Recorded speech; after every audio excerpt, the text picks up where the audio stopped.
Revenge with Karen. I knew the company was heading for digital cliff the moment Gavin walked in wearing a vest that cost more than my first car and smelling like sandalwood and unearned confidence. He didn't look at the server racks. He looked at the reflection of his own teeth in the glass partition. To a man like Gavin, infrastructure wasn't a foundation. It was just plumbing, unsexy, invisible, and annoying when it cost money. I was standing by the cooling units, hum of the fans drowning out his introductory speech about disruptive synergy to the marketing team, but I could feel the shift in the air pressure. It wasn't the weather. It was the sudden drop in IQ in the executive wing. I'm Susan.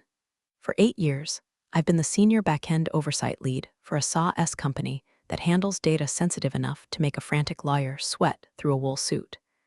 My job isn't to code features that make buttons pop with confetti. My job is to make sure that when 10 million people log in at once, the digital floor doesn't collapse into the basement of 404 errors. I'm the janitor of the internet, the mechanic who tells you that, no, you cannot put a jet engine on a Honda Civic just because it looks cool. But Gavin was all jet engine. By the way, if you enjoy watching corporate trains derail in slow motion while sipping your morning coffee, me a quick favor and hit subscribe, and maybe give this a like. It helps the algorithm find more people who appreciate the fine art of professional disaster, and frankly, it keeps me motivated to type this out instead of throwing my laptop into the Hudson River. Thanks. The trouble started small, as it always does. It wasn't an explosion. It was a series of skipped maintenance tickets. Gavin's first executive order was to trim the fat in the engineering department. In his mind, fat meant anyone who wasn't shipping new features every 48 hours. He looked at my team, the people who handled database sharding, load balancing, and compliance encryption, and saw dead weight. We were the no department. He wanted a yes department. Susan, he said to me during our first one-on-one, leaning back in a chair that was ergonomically designed for people who actually do work. I feel like your team is stuck in 2018. We need velocity. We need to move fast and break things. If we break things, Gavin, I said, my voice flat, holding onto my coffee mug like it was a holy relic, our clients lose financial records. We aren't Facebook. We are holding the digital wallets of half the Fortune 500.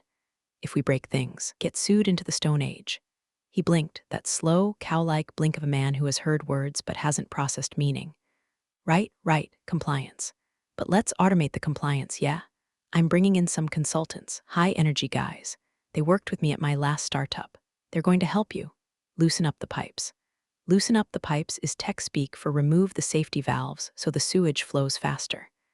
I felt a cold knot form in my stomach. It's a specific sensation I haven't felt since the great outage of 2016. It's the premonition of a pager beeping at 3 a.m. on a Sunday. The consultants arrived a week later. They were clones of Gavin, wearing tighter pants and carrying MacBooks covered in stickers for crypto exchanges that had already gone bankrupt. They didn't ask for documentation. They didn't ask for the system architecture maps. They just asked for root access. Can't give you root access until you pass the security clearance, I told them. Gavin said we have carte blanche, one of them said, smirking. His name was probably Tyler or Skylar, or something that rhymes with failure.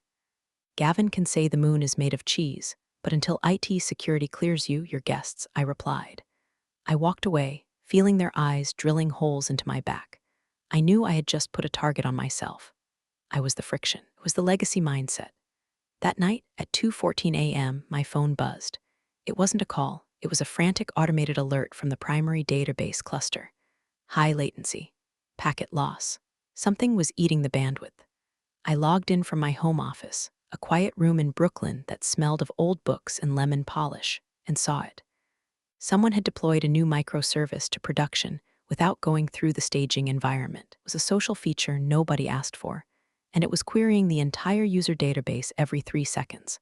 It was sloppy, it was dangerous, and it had Gavin's authorization code attached to the override. I killed the process. I rolled back the update. I saved the system from a cascading failure that would have wiped out service for the entire East Coast. My heart was hammering against my ribs, not from excitement, but from rage. We're playing with live grenades in a munitions depot. The next morning at the daily stand-up, Gavin walked in beaming. Great work on the new social deployment, guys. We saw a massive spike in activity last night. The spike in activity was the server screaming for mercy. I had to roll it back, Gavin, I said, cutting through the applause. It was crashing the load balancers. It wasn't optimized. The room went silent. Gavin's smile didn't drop, but his eyes went cold. The look of predator realizing the prey has teeth. Susan, he said, his voice dripping with condescending patience. You have to stop focusing on the problems. We're celebrating wins here. Maybe if you spent less time rolling things back and more time leaning in, we'd be further along. That was the moment. The uneasy calm was over. I wasn't just an employee anymore. I was an obstacle. And Gavin was the type of man who didn't drive around obstacles. He ran them, but he didn't know that I wasn't a speed bump. I was a spike strip, and I was already starting to take screenshots. The freeze-out didn't happen all at once. It was a gradual lowering of the temperature, like being locked in a walk-in freezer where the dial is nudged down 1 degree every hour. You don't realize you're hypothermic until you can't move your fingers. It started with the calendar invites. For 8 years, I had been a mandatory attendee for the Architecture Review Board. It was the Tuesday morning mass where we confessed our sins and prayed to the gods of uptime. 2 weeks after the rollback incident, I logged in to find my Tuesday morning wide open. No meeting. I messaged the project manager, a nervous woman named Janet, who survived by blending into the beige wallpaper. Hey Janet, is the ARB canceled this week? Oh, hi Susan, the reply came, ellipsis pulsing for an agonizingly long time. No, Gavin restructured the meeting. It's called the Innovation Sprint now. He said it's for ideation leads only. He didn't want to waste your time since you handle the legacy stuff. Legacy stuff. That was the new label. I wasn't the senior backend oversight lead anymore. I was the curator of a museum nobody wanted to visit. I walked past the glass-walled conference room later that morning. Inside, Gavin was standing on the table, literally standing on the mahogany table, drawing erratic circles on a whiteboard. The consultants were nodding furiously. My team, the senior engineers who actually knew how the code worked, were absent. Instead, the room was filled with junior developers and product managers who thought scalability was just a buzzword you put in a pitch deck. They looked like they were planning a frat party, not a software deployment. Came the physical displacement. Susan, great news. HR pinged me on Slack.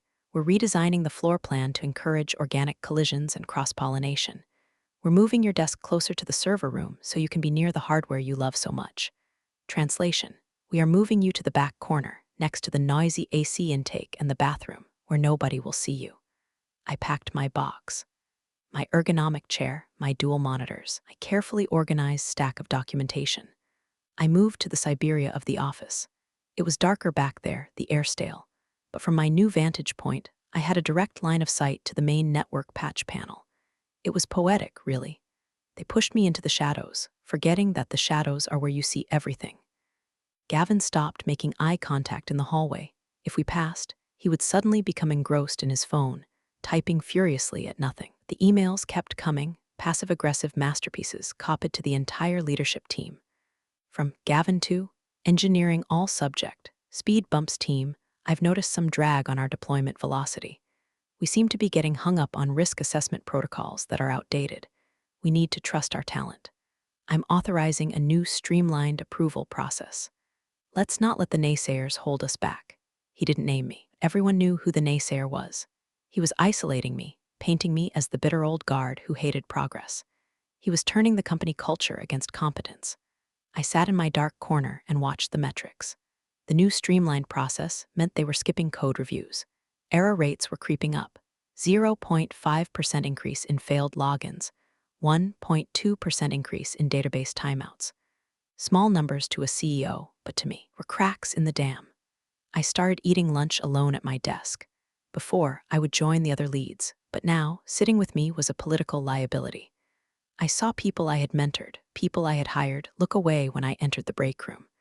I didn't blame them. Mortgage payments don't care about loyalty, but the isolation gave me something valuable: time and focus. Since they weren't inviting me to meetings, didn't have to listen to Gavin blather on about AI-driven synergies. I had 8 hours a day to dig. I started auditing the third-party integrations Gavin's pet consultants were pushing through. One afternoon, I found a bill, a monthly invoice for a cloud optimization tool that cost $40,000 a month. I'd never heard of it. I dug into the vendor details. The company had been formed 3 months ago. The registered address was a P.O. box in Delaware. CEO of this vendor? A guy named Chadwick, who just happened to be in a lot of Gavin's college fraternity photos on Facebook. I printed the invoice. I didn't run to HR. HR works for the company, and right now the company was Gavin. I folded the paper and put it in my bag. Susan, I looked up. It was Jason, a junior dev, barely 22. He looked pale. He was holding a laptop like it was a ticking bomb. I think I messed up, he whispered, glancing around to see if anyone was watching him talk to the pariah. Gavin told me to push the new payment gateway API. He said we didn't need to run the regression tests because it was low risk. But, Susan, the transaction logs are looking weird. I motioned for him to pull up a chair. Show me. He opened his screen. I scanned the raw logs. My blood ran cold. The new gateway was dropping encryption headers on 5% of transactions. Wasn't just a bug, it was a massive security leak. Credit card numbers were passing through in plain text for split seconds. Fix it, I said quietly. Roll it back, now. But Gavin said, I don't care what Gavin said. If this leaks, we go to prison. Do you look good in orange, Jason? He shook his head, terrified. Roll it back. I'll take the heat. He did. The error log stopped. The system stabilized. 10 minutes later, Gavin stormed out of his office, his face red. He marched straight to my corner, the consultants trailing behind him like hyenas. Did you authorize a rollback on the payment gateway? He demanded, loud enough for the whole floor to hear. Yes, I said, not standing up. I kept typing. That was a strategic deployment. You are undermining my authority. That deployment was leaking credit card data, Gavin, I said, turning to face him. I saved us from a class action lawsuit. He sneered. You're paranoid. It was a glitch. You're reacting to ghosts because you're scared of the future. He leaned in close, smelling of mints and aggression. You're on thin ice, Susan, very thin. Next time you touch my deployments, you won't just be moved to the corner. You'll be moved to the street. He spun around and walked away. The office was dead silent. I turned back to my monitor. My hands weren't shaking. I opened a terminal window. kdire/home/Susan/hidden logs, chmod 700/home/Susan/hidden logs if he wanted a war. He was going to get one. But he wouldn't see the soldiers. My soldiers were lines of code, and they were already marching. The air in the office had changed from anxious to toxic. It felt like walking through a mist of electrified nervous sweat. The rollback incident hadn't just angered Gavin. It had embarrassed him. Men like Gavin treat embarrassment like a mortal wound that can only be healed by the destruction of the witness. I knew a setup was coming. You work in corporate America long enough, you learn the rhythm of the hit job. It's never a direct firing. That costs money in severance and unemployment hearings. No, they want you to quit, or they want cause. They need a catastrophe they can pin on your chest like a scarlet letter. It arrived on a Thursday. Thursday is the coward's day for disasters. It gives them Friday to spin the narrative and the weekend to let the outrage die down. Gavin called an emergency product sync. I wasn't invited, naturally, but the walls in our office were glass, and sound travels through AC ducts if you know where to listen. They were launching the AI customer assistant at 2:00 p.m. I knew the code for this assistant, had reviewed the early pull requests before my access was throttled. It was a hastily cobbled-together wrapper around a generic language model, with zero safeguards for database query limits.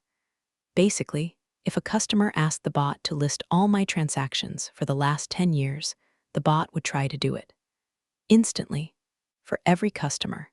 I checked the server load. It was already running at 75% capacity because of the unoptimized social features from last month. At 1:55 p.m., I sent an email to Gavin, CCing the CTO, who was currently on a sabbatical in Bali and probably not reading, and the head of legal. Subject, urgent warning AI deployment Gavin, based on previous load tests. Current infrastructure cannot handle the projected query volume of the AI assistant without caching. We risk a total backend lockup. I strongly recommend delaying until we scale the read replicas. I hit send. It was my paper shield. At 2:00 p.m., Gavin pressed the button. I saw him do it. He high-fived Chad the consultant. They popped a bottle of champagne. At 2:03 p.m., the dashboard on my second monitor turned from green to yellow. At 2:05 p.m., it turned red. At 2:06 p.m., the silence in the office was shattered by the Slack notification sound. It wasn't the polite ding. It was the machine gun fire of 1,000 users reporting 502 bad gateway. The site was down, hard down. I sat on my hands. This was the hardest part. Every instinct in my body screamed to open the terminal, kill the pods, and reroute the traffic. But I couldn't. If I touched it, became my outage. Susan, Gavin was running towards my corner. He wasn't slick anymore. He was sweating. The site is down. What did you do?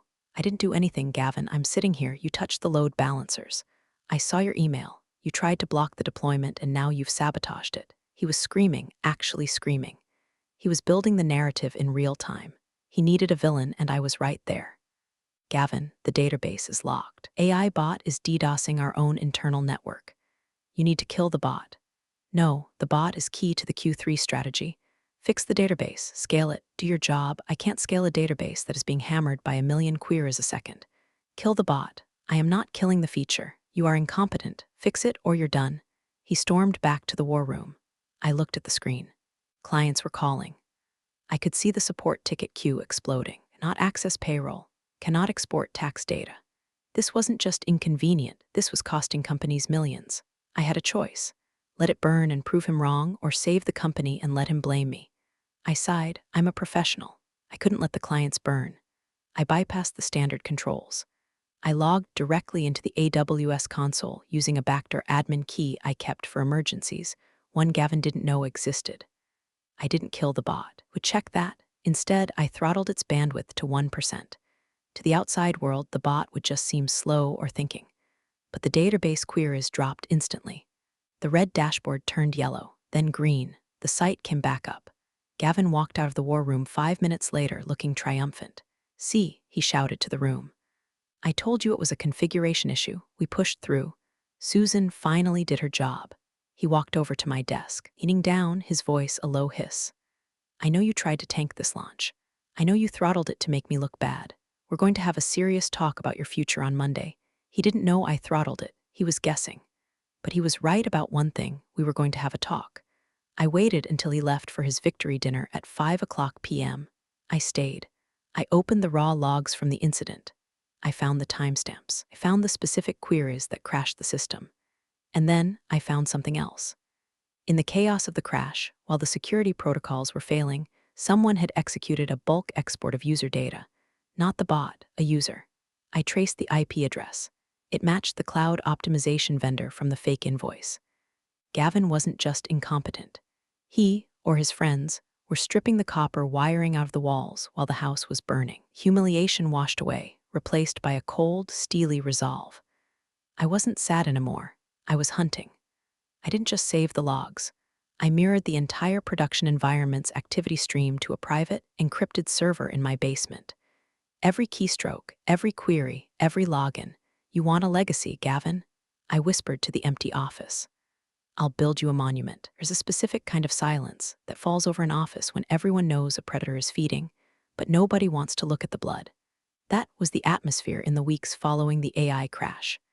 Gavin was riding high on the success of the launch, spinning the temporary outage as unprecedented demand. The board ate it up. They saw charts going up and to the right. They didn't see the structural cracks widening underneath. I became a ghost in my own department. I stopped speaking in meetings unless directly asked a yes or no question. I stopped offering advice. I stopped fixing the coffee machine when it jammed. I simply existed, a quiet figure in the corner, typing rhythmically. They thought I was cowed. They thought I was updating my resume or playing solitaire. In reality, I was building the panopticon. I spent my nights coding a custom dashboard. Not the flashy, colorful dashboards Gavin loved, full of vanity metrics and pie charts that meant nothing. Mine was ugly. It was black text on a dark gray background, terminal font, raw data. I called it the truth. I aggregated everything. I pulled the Git commit logs to show that Gavin's consultants were pushing code with 0 peer reviews. I pulled the AWS billing API to visualize the skyrocketing costs of their optimization. Pulled the security audit logs to track every time Gavin authorized a policy override. But the centerpiece was the uptime lie. Gavin's reports to the board claimed 99.99% uptime. He achieved this by redefining uptime. If the login page loaded, He counted it as up, even if the backend database was on fire and no one could actually do anything. My dashboard pinged the actual services every 10 seconds, calculated the real uptime. Real uptime, 84.2%. For an enterprise SaaS company, 84% isn't bad. It's a breach of contract. It's refund territory. It's death. I felt like a detective in a noir film, sitting in a staked-out car, drinking cold coffee, watching the suspect dig a hole in the desert. One Tuesday, I caught a break. Gavin was presenting to the board of directors via Zoom. He was in the main conference room, was at my desk, listening in through the open door. He liked to hear his own voice echo. As you can see, Gavin boomed, our transition to the new architecture is seamless. We've reduced headcount costs in the legacy maintenance sector, that was me, and reallocated budget to AI growth. I accessed the internal network traffic. I saw the connection to the board's secure portal. It was a standard read-only interface where board members could see high-level stats. I had an idea, dangerous, career-ending idea. I couldn't just tell them, they wouldn't believe me. I was the disgruntled employee, Gavin was the golden boy, they needed to see it. I wrote a script, a simple packet injection script. I found the endpoint that fed the board's dashboard. I didn't hack the board, I hacked our feed to them. I created a shadow channel. I didn't activate it yet. That was for the end game. I just installed the plumbing. A tiny, dormant line of code that, triggered, would swap Gavin's fake charts with my truth dashboard. I tested it locally. It worked perfectly. One keystroke and the illusion would shatter. Susan, I jumped. It was Linda from HR. She didn't look happy. She was holding a clipboard. Can we have a quick chat? I locked my screen instantly. Sure, Linda. We walked to a small, windowless room. Linda didn't sit down. We've had some reports, she said, not meeting my eyes. About your attitude, negativity, resistance to change. Gavin feels like you aren't aligning with the new vision. I saved the database from collapsing last Thursday, Linda. Is keeping the company alive not aligned with the vision? See that, she pointed her pen at me.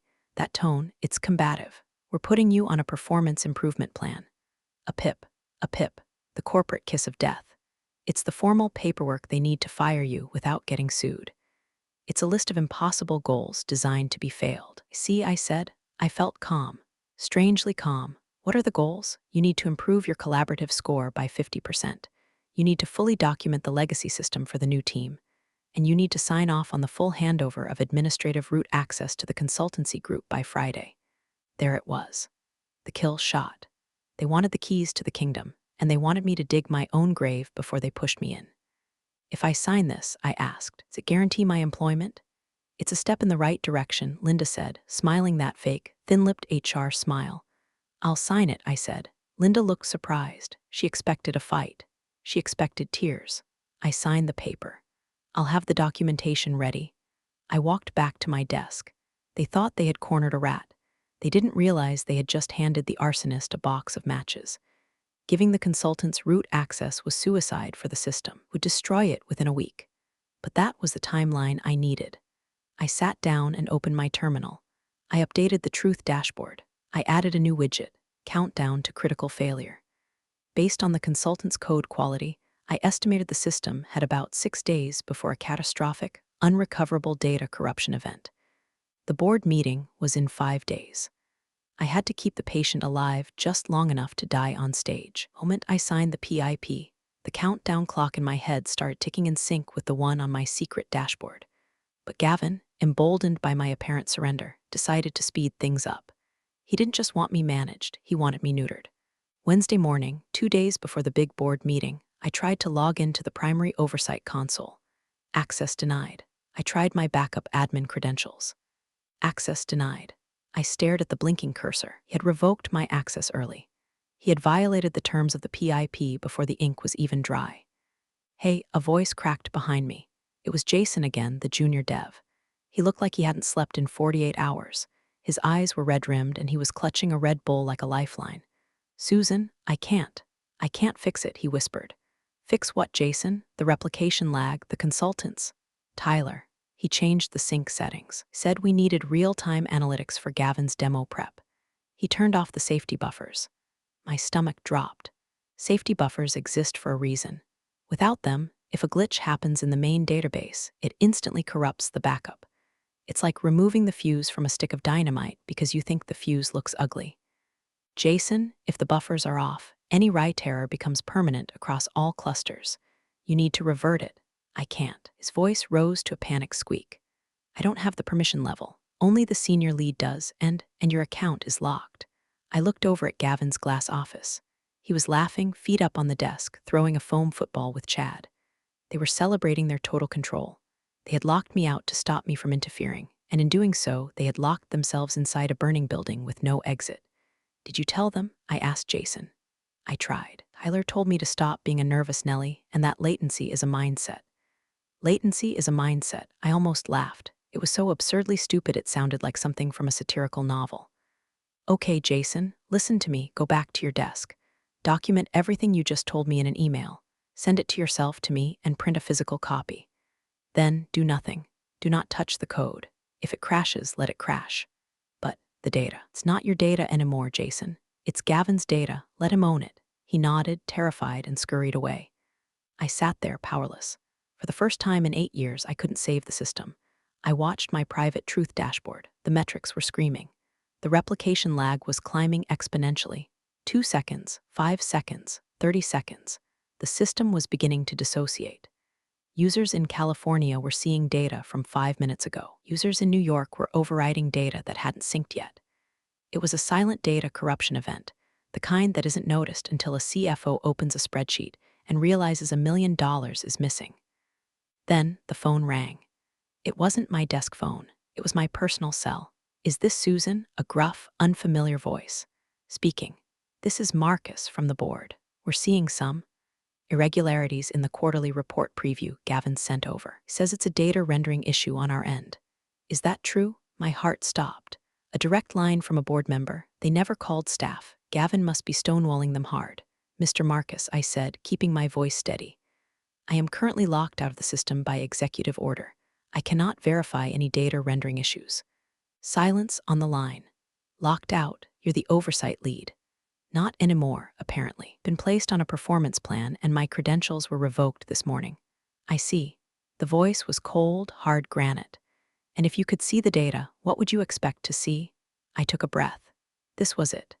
I could lie, be a good soldier, and maybe keep my severance. Or I could light the fuse. I would expect to see a replication lag of over 45 seconds, leading to severe data corruption in the financial tables. I would also expect to see that the rendering issue is actually the database choking on unauthorized third-party scrapers. Another silence. Longer this time. Be at the office tomorrow, Susan, for the all-hands meeting. I wasn't invited, sir. You are now. The line went dead. I put the phone down. My hands were shaking, just a little, not from fear, from adrenaline. I looked at my screen. I had one access point left. They had revoked my system admin rights. They had forgotten about the town hall broadcast system. It was an old internal tool used to stream meetings to remote employees. I had built it 5 years ago. I still had the master key for the AV setup. Gavin was planning to fire me live, or at least humiliate me, at the all-hands. He wanted a show. I was going to give him one. I spent the rest of the afternoon prepping the script. I wasn't just going to redirect the board's dashboard anymore. I was going to redirect the entire presentation. I packed my bag at 5:00 p.m. exactly. As I walked out, Gavin caught my eye. He smirked and made a cut-throat gesture, then laughed. I smiled back. A genuine, warm smile. He looked confused. He stopped laughing. He should have been terrified. The night before the all-hands meeting, I didn't sleep. I sat in my apartment, the glow of my monitors illuminating the room like a cockpit. I was running simulations. If I did this, there was no going back. This wasn't just whistleblowing. This was a corporate coup d'etat staged with code. I checked the script one last time. It was elegant in its simplicity. Gavin's presentation ran on a web-based slide deck platform. The company used a localized caching server to ensure smooth playback during the livestream. My script, which I had embedded in the AV systems maintenance cron jobs years ago, a habit of over-engineering that finally paid off, would detect when the Q3 financials slide was triggered. Instead of loading slide 14 revenue growth JPG, it would force the projector and the live stream to pull a live feed from my truth dashboard. It was a digital sleight of hand. I arrived at the office at 8:00 a.m. The atmosphere was electric, but in the wrong way. The air before a tornado touches down. Innovation consultants were high-fiving, wearing matching branded hoodies that said Disrupt. My team, the legacy engineers, looked like they were attending a funeral. Gavin had ordered a catered breakfast. Bagels, lox, the works. It was the Last Supper vibe. He stood near the coffee station, holding court. "Big day, everyone," he announced, his voice booming. "Today we turn the page. We shed the dead weight and blast off." Looked directly at me when he said dead weight. I poured myself a black coffee. I didn't take a bagel. I went to my desk in the corner. I opened the AV control panel on my hidden terminal window. Status, online, trigger, armed. At 9:50 a.m., the entire company gathered in the main atrium. The remote employees, hundreds of them, were logged into the stream. The board of directors was dialed in on the massive main screen, their faces looming like judges in a sci-fi tribunal. I saw Marcus, the board member who had called me. He wasn't looking at the camera, he was looking down at his notes. Gavin took the stage. He had a headset microphone. He looked like a TED Talk presenter on steroids. "Welcome, team. Welcome, board." Gavin started pacing the stage. "When I joined 6 months ago, I promised you a revolution. I promised to trim the fat, to modernize, clear out the cobwebs of the past." He clicked the clicker. The screen behind him flashed a picture of a rocket ship. "And we have done it, despite the resistance." He paused for dramatic effect. "Despite the sabotage from those who fear change, we have achieved record efficiency." He was monologuing. He was loving it. I sat in the back row of chairs, my laptop open on my knees. I looked harmless, just taking notes. "But before we get to the numbers," Gavin said, voice dropping to a somber, serious tone, "we need to address accountability. We have had some technical issues recently. Outages, slowdowns, and we have identified the root cause." He clicked the next slide. It was a photo of my team's organizational chart. My name was circled in red. "The Legacy Oversight Team," Gavin said, pointing at the screen. "Refusal to adapt. Stubborn adherence to outdated protocols. Today, I am announcing a restructuring. Effective immediately. Oversight Department is being dissolved and replaced by our strategic partners at CloudOps." Gasps in the room. He was firing the entire department live on stage. My heart hammered, but my hand was steady. "And now," Gavin smiled, the shark sensing blood in the water, "let's look at the results of our new strategy. The numbers don't lie." He raised the clicker. "I present to you the Q3 metrics." He clicked. I hit enter. Gavin expected to see a bar graph showing a 20% reduction in server costs and a 99.9% uptime metric. That is not what appeared on the 20-foot screen behind him. Instead, the screen turned a stark, terminal black. Rows of neon green and blood red text began to scroll rapidly. System status, critical database integrity, 64% corrupted unauthorized data export detected, IP 45.33.22.11, source, Cayman Islands, real-time uptime, 81.4%. The room went silent. Not the polite silence of a presentation, but the vacuum silence of a car crash. Gavin turned around. He froze. He clicked the clicker frantically. Nothing happened. The data kept scrolling. Alert, billing gateway encryption disabled by user. Gavin admin alert. 14,000 failed transactions in last hour alert. Shadow invoice detected vendor cloud opt $40,000/Mono deliverables.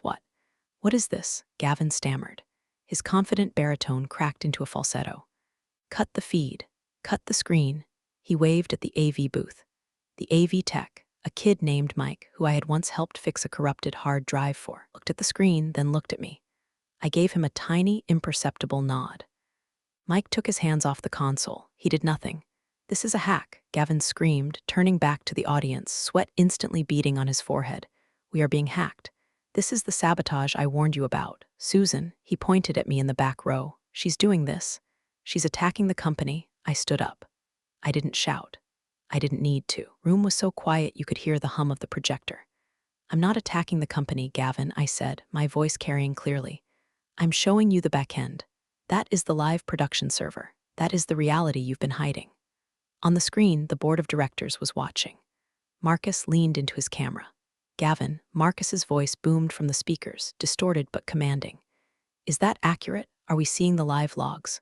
"No, it's fabricated. It's a simulation she built to discredit me." Gavin yelled, panic setting in. He looked at Chad and the consultants. They were already backing away towards the exit, looking at their phones. I tapped a key on my laptop. The screen changed. It showed the chat logs. Gavin's private Slack messages with Chad. Gavin, just override the safety checks. We need the speed for the demo. If it breaks, we blame Susan. Chad, what about the data loss? Gavin, who cares? I'll have cashed out the stock options by then. The gasp from the employees was audible this time. It was a collective intake of breath. Gavin looked at the screen. He looked at the board. He looked at me. He looked like a man who had just realized the parachute he packed was full of silverware. That's out of context, he whispered. It looks pretty clear from here, Marcus said from the screen.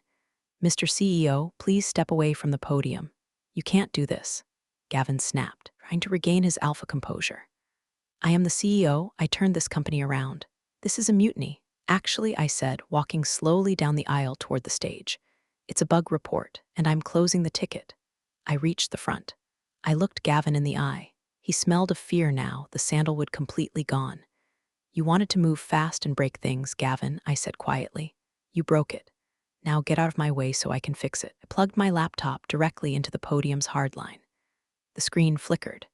Initiating emergency rollback, restoring backup from cold storage Susan secure, the red text turned yellow. Then, slowly, line by line, it started turning green. The room was frozen, suspended in that surreal space between catastrophe and salvation. The only sound was the clicking of my keyboard as I executed the restore scripts I had prepped days ago. Gavin was still standing there, paralyzed, his mouth opening and closing like a fish on a dock. He couldn't believe his narrative had collapsed so completely. He turned to the screen where the board members were watching. This is illegal, he shouted at the digitized faces. She hacked my private communications. This is corporate espionage. I demand she be arrested. Suddenly, the audio from the board's Zoom call cut out. The double doors at the back of the atrium burst open. Wasn't security coming for me. It was Marcus, the chairman of the board, in the flesh. He was flanked by 2 other board members and a team of people in sharp gray suits who radiated external council energy. They must have been in the building the whole time, waiting in a conference room upstairs. The room parted like the Red Sea as Marcus walked toward the stage.